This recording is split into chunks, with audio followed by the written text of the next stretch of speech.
Well, on the topic of big spending, they've taken a leaf out of Joe Biden's playbook. The Albanese government is appealing to younger voters. They're not forgiving student loans, Prue, but they are cutting the indexation rates on university loans, the HECS payments.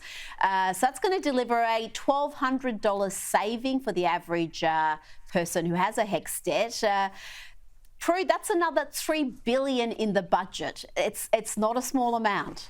It's not a small amount, but if it means that some of these kids are going to vote Labor or not vote Green, which is probably part of the equation, then they don't care about running up this debt. And as you say, it's not going to forgive the debt. What it's just doing is stopping them having to pay them what they would have been paying a bit more, because it's linked to the CPI and not the wages price index. So, look, we all would love the kids to not have any HECS debt, but sadly, Australians can't afford to be, subsidising student university degrees, and that's the problem. So it's again smoke and mirrors from the government. It's like the $275 energy price discount. We all know that they love telling lies, but it's a great headline and people fall for it. They don't worry about reading the detail. And yeah, that was the front page of the dailies yesterday, that HECS largesse. Let's talk about Qantas. Their phantom flight saga has finally had a resolution.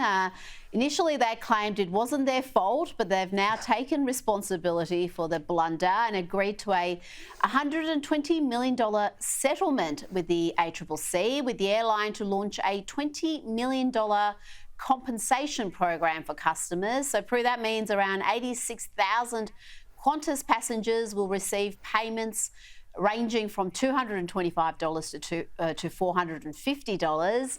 I presume you have to claim this money, and I bet plenty of people like me won't claim. So it'll be interesting to see how much they end up paying out.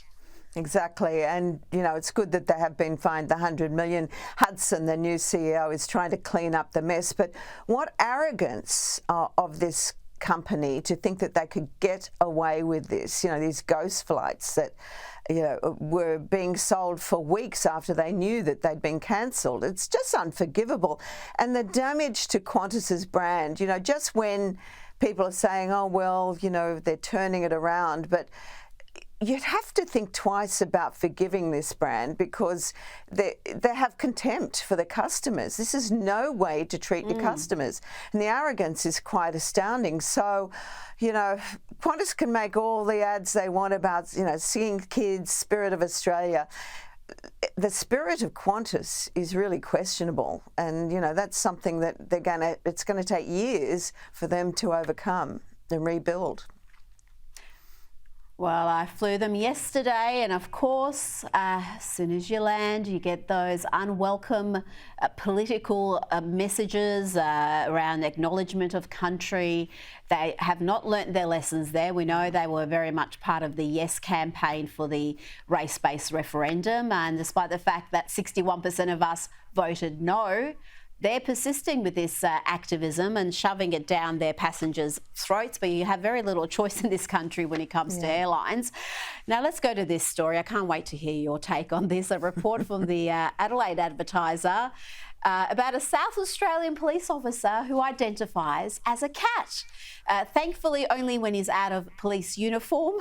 This hasn't made it into his official duties. He's part of the furry subculture. The officer, reportedly in his late 20s, is based at an Adelaide station. Prue, identifying as non-binary, I guess that's very old now. That's very 2023. It's all about the furries. Well, clearly, what I'm concerned about is what is he going to do when he confronts a cat burglar? Is he going to go soft? It's just bizarre, isn't it? And when you think about it, aren't they all supposed to go through psychological testing?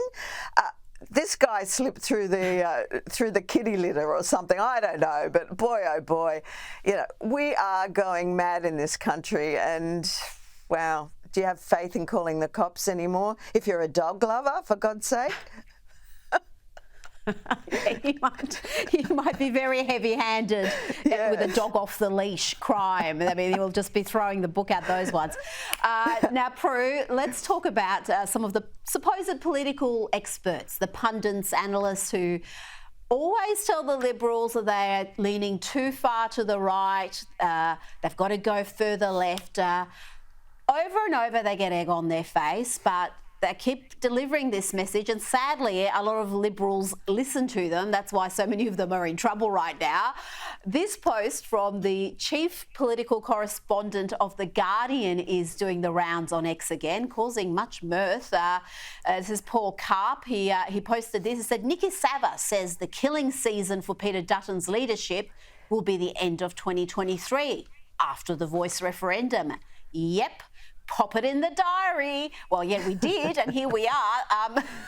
They always think Conservatives could only win if they pretend not to be Conservative, when precisely the opposite is true. And you only have to look at The Voice or look at the Victorian Libs, the WA Libs at the last election, or the federal Libs when they embraced net zero, to see how badly things go for Conservatives when they veer left, not right.